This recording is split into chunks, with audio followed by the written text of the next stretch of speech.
En esta última clase que voy a grabar, vamos a ver las pruebas de tipo genética de la evolución, que son las más modernas, obviamente, y sobre todo tuvieron gran explosión en el mundo de la ciencia a partir de los 90, cuando las técnicas de PCR y de rescate de ADN mitocondrial se hicieron más populares dentro de la ciencia.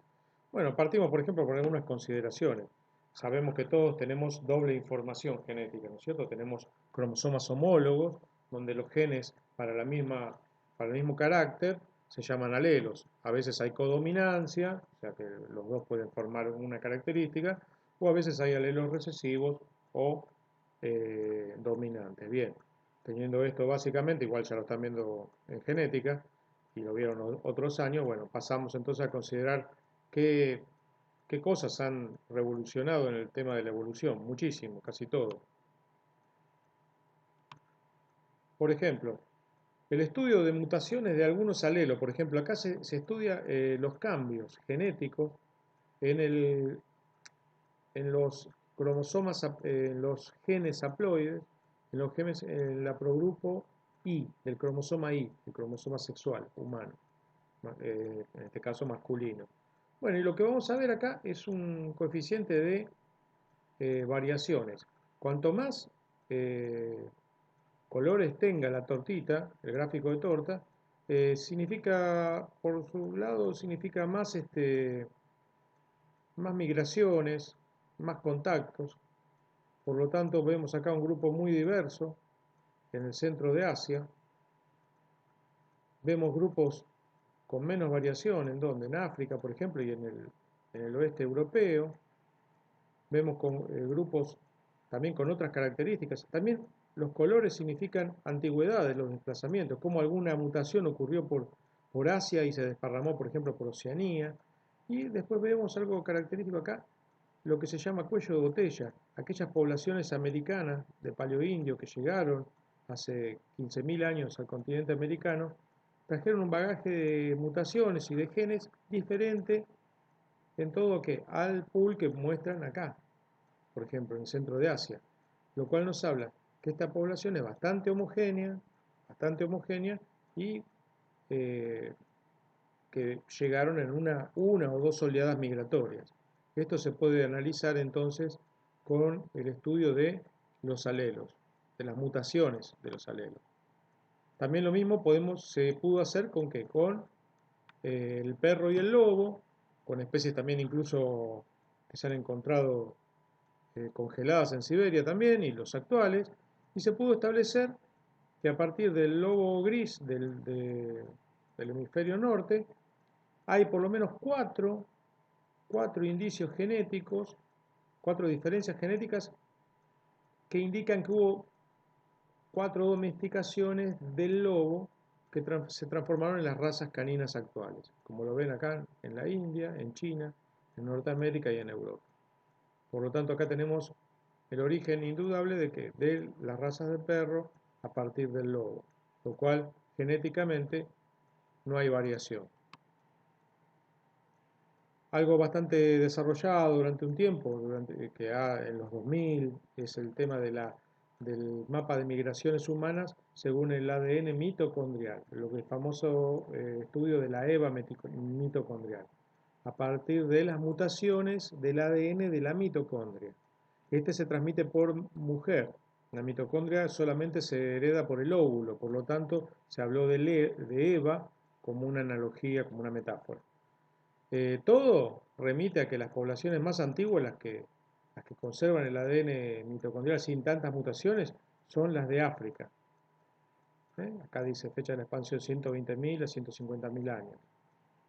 Y de allí la salida. Todo esto estudiado en qué? En cráneos, donde se pudo rescatar en algunos dientes, en algunos sectores, ADN de la mitocondria que resiste más a la destrucción que el ADN nuclear.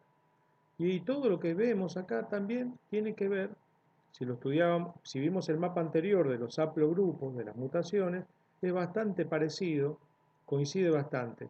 Esto, el estudio de ADN mitocondrial, está basado en fósiles y también en ¿qué? En humanos modernos. Y como ven, hay varias líneas de migración humana, todas a partir de África, y algunas que llegaron directamente a donde, a América. Por lo menos 3 oleadas parece ser que llegaron a América. Bien, pruebas embriológicas.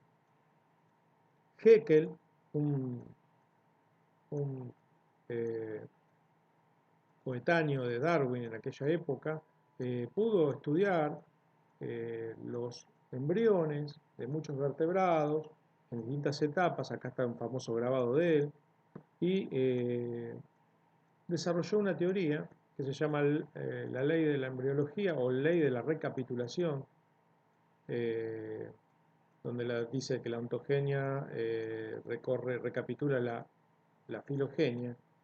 Y yo le puse con signo de pregunta, porque habría que ver ahora si actualmente esto se puede conservar. Sin embargo, vemos que el parecido es innegable, sobre todo en las primeras etapas. Fíjense, tenemos un humano, un ave, un reptil y un pez, todos con cola, con hendiduras branquiales, con somitos, que son segmentos en la notocorda, y una cola que después desaparece en el caso nuestro, ¿no? Entonces, bueno, las similitudes son bastante asombrosas, lo cual habla también de un patrón común. Acá vemos algo bastante choqueante, que sería un protocordado, que es una asidia, un tunicado. Nada que ver el adulto con quién, con el ratoncito, que es un mamífero, pero en los embriones lo que podemos ver es que hay un órgano común, que es la notocorda. Luego este animal se va a desarrollar como un filtrador, pero en su etapa larval parece más bien un renacuajo, y en el ratón la notocorda se va a transformar en la columna vertebral. Pero vemos acá que la embriología nos ayuda a ver esta similitud de este parentesco. Y acá tenemos otro dato que también tiene que ver con la genética y la evolución, que son los genes homeóticos o HOX o homeobox.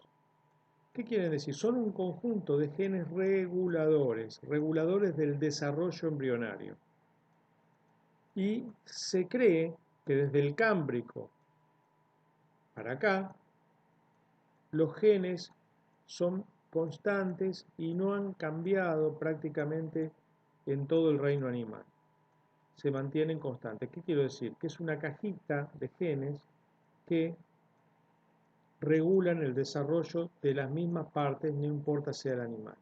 Lo ven acá en amarillo, ¿sí? Bueno, el cerebro por ahí es lo que un poco falta en el tema del insecto, pero ven acá el tema del tórax, el tema del abdomen, cómo se conservan. Estos genes regulan constantemente, no importa el animal, y esa caja es inalterable. De ahí es que Stephen Jay Gould dice que después de las faunas de Burgess Shale en el Cámbrico, donde eran monstruosas, animales de 5 ojos y demás, el desarrollo, por alguna teoría viral, de esta caja homeótica imposibilitó que surjan nuevas formas.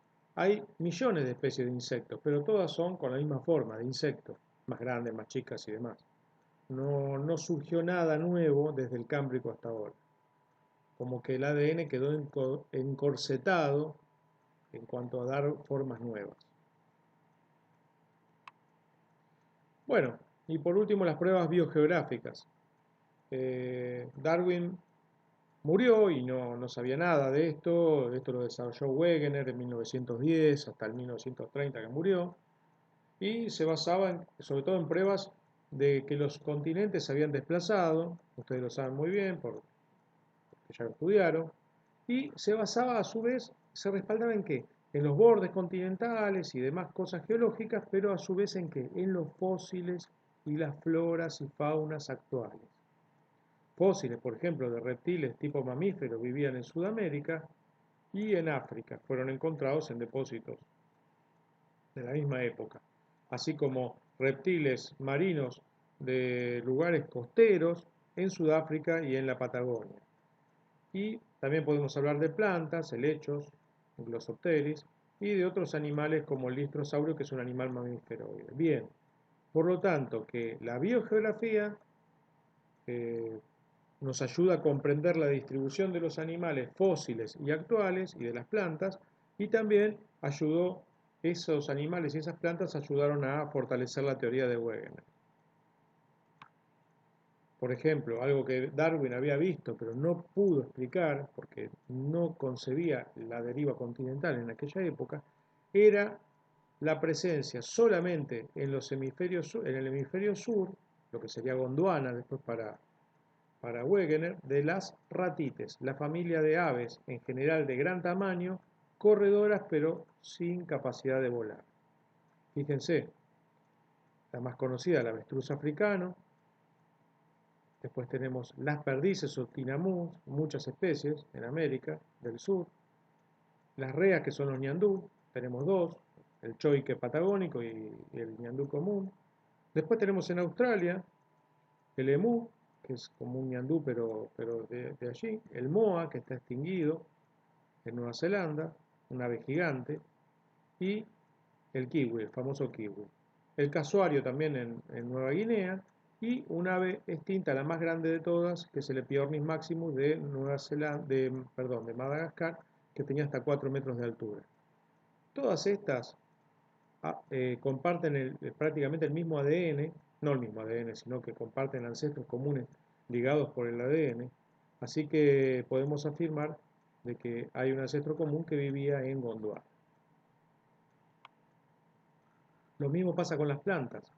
Esta familia de coníferas, las araucarias, que habremos visto en muchas plazas, e incluso algunas pueden tener en el barrio o en las casas, tienen una distribución exclusivamente gondwanática, donde encontramos grandes cantidades de familias, grandes números de especies en donde en las selvas de Nueva Guinea y de Australia y Nueva Zelanda, y la angustifolia o pino paraná en Misiones y Brasil, y la araucana en Chile y Argentina. Por lo tanto, acá vemos cómo viven actualmente especies muy emparentadas que en algún momento evolucionaron de un ancestro común.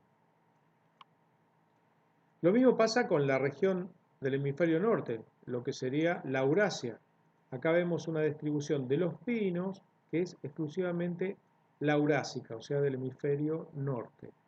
No tocó Gondwana, después lo plantó el humano, lo trajo de acá, pero el pino es exclusivamente de la Eurasia. Y por último, vemos una relación bastante importante entre los continentes que estuvieron más aislados de Gondwana, Sudamérica y Australia.